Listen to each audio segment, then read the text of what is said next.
Hey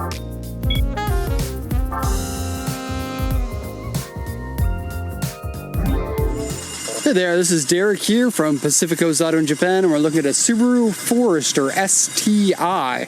The only generation you can get the official STI in the Forester was this one, the second generation. There was one called the STB STI in the SF5 version of the Forester, but this is the only actual higher horsepower real STI version, the Forester STI. Now we bought this one from auction, and it's going over to Dublin, and this is going to be a post-purchase inspection video. The person who bought it is going to want a little video of the car showcasing the condition of it before we ship it out. Overall condition, pretty happy with it. As usual, a few things here or there. It's now a, 17-year-old vehicle? Wait, did I say 2004? If it is a 2004, it's a 20-year-old vehicle. And these Forester STIs, what a cool little car, I must say. So here you can see 103,203 kilometers, and for the rest of it, I'm gonna turn the engine off, but have a listen. Okay, now listen to this.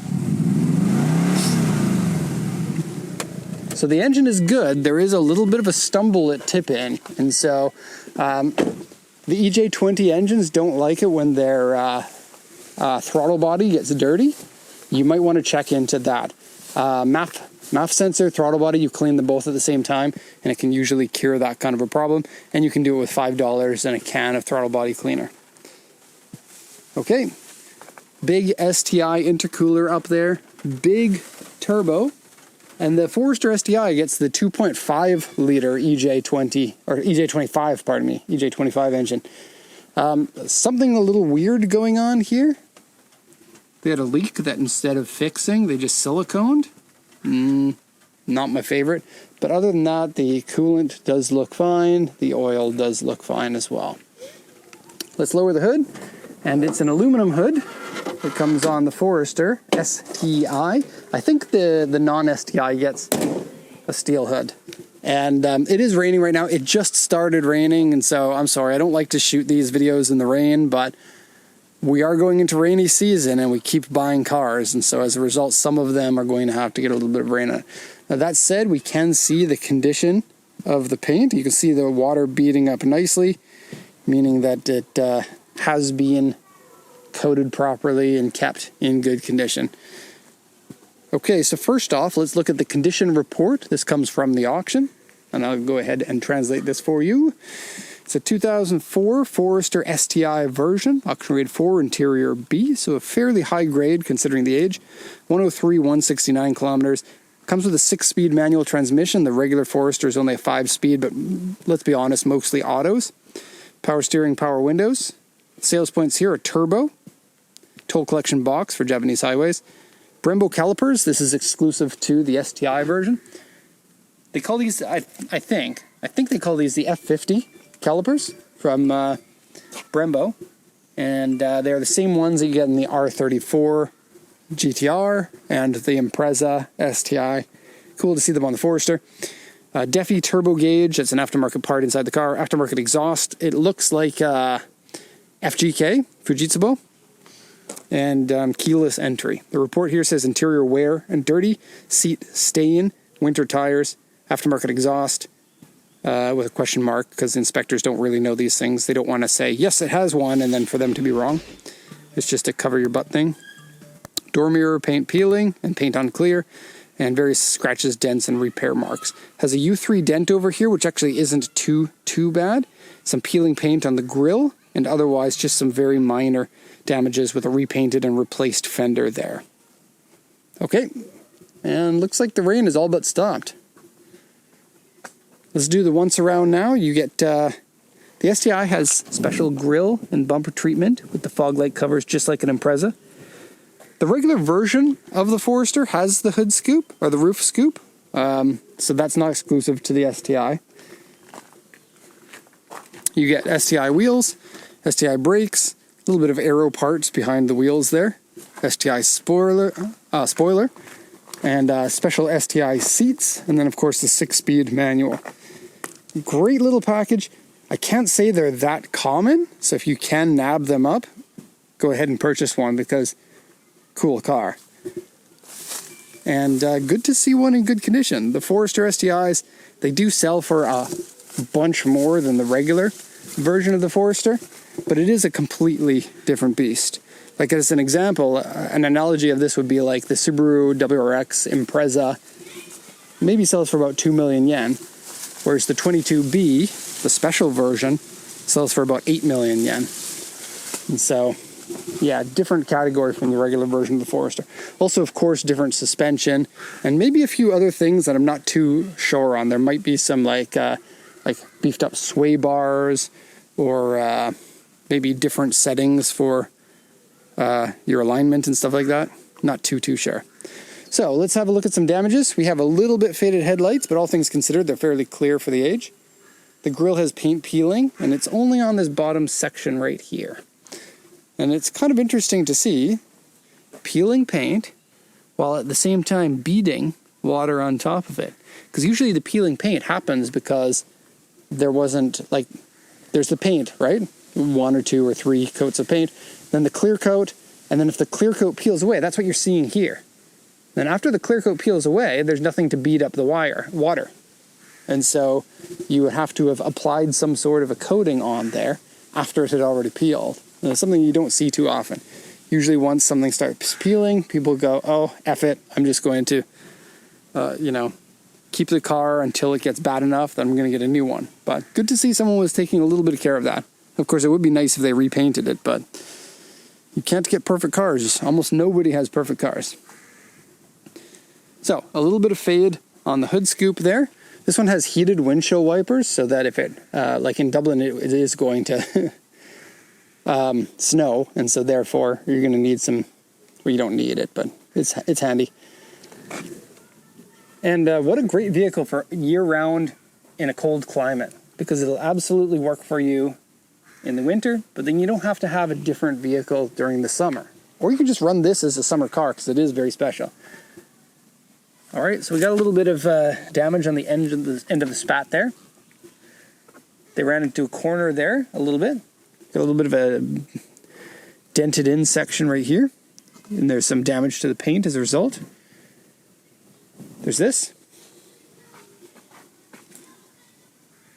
Okay, and yes, a nicely blistered out fender here.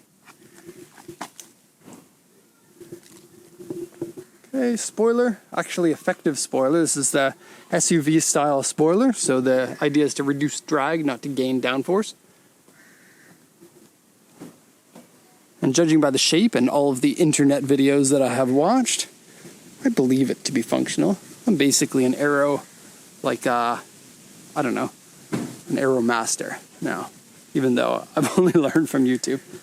Truth be told, though, there's a lot of great information on it.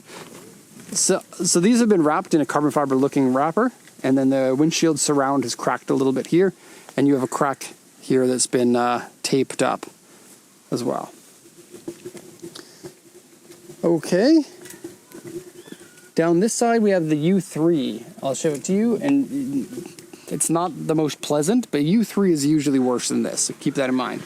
The dent is basically here, with a little bit here, and then some down here as well. So have a look.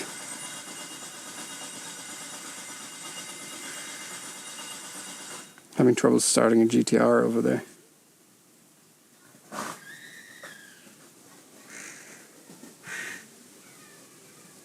Okay. And then we have a few little chips in the edge of the door there. The rest of the panel all looking mighty good. So yeah, exterior in this beautiful Sonic blue color. It's a blue pearl. Really pops in the sun. I wish it were sunny right now. It is raining, unfortunately. Open up the trunk. And being a Forester, you know, you have plenty of room for your luggage and whatnot in here. Everyone kind of knows the Forester and what you get in it. It's a fairly basic vehicle on the interior. But honestly, the STI you don't buy for the interior. I must say, there's something charming about an honest car that doesn't have a lot of goodies. It's going to be more reliable. And this is something I truly worry about, is a lot of more modern cars they're not really made to last a long time because of the amount of stuff that they have, and the fact that these things go bad. Navi screens and like sensors that don't allow you to drive if they think that something's in front of you, and lane departure warnings. Your car could be stranded and then you have no idea what reason it is that it's not driving. It's like, oh, your car is in limp mode. And in an older car like this, there's maybe 7 reasons it could be instead of 25. I've been hearing people talk about like the future of like car enthusiasm, and how going forward it's going to be a lot harder to buy a car as a 17 to 19-year-old as a first car that's in rough condition, and then you fix it, change things yourself, and learn the car as you go. If a car's too complicated, you can't really do that anymore. And I feel like there was a bit of a learning curve in my generation, which was the beginning of fuel injected from carbureted. Carburation was easy to a point, got a little complicated with all the vacuum hoses and whatnot, but throw stop paping at me. Throw a Weber carb on there and you really simplify the system, and there's not much that can go wrong that's not giving you proper signs and signals. Electronics were a thing for the rich people. As such, can't see it much, but secret orange car back there. Ooh. You ready for that? I still need to spend some money on it before I can show anyone. I still need to sell my Lotus. I haven't even showed anyone my Lotus. Okay, interior. There's this, and there's this. So a few things. The finish that surrounds these has melted a little bit, causing the finish to look a little bit weird and to be a little bit sticky. This no longer clicks closed. See? And they've decided to wrap it in vinyl, which honestly doesn't look that good. The 6-speed is probably a short shifter, because it has a feel and sound of a short shifter.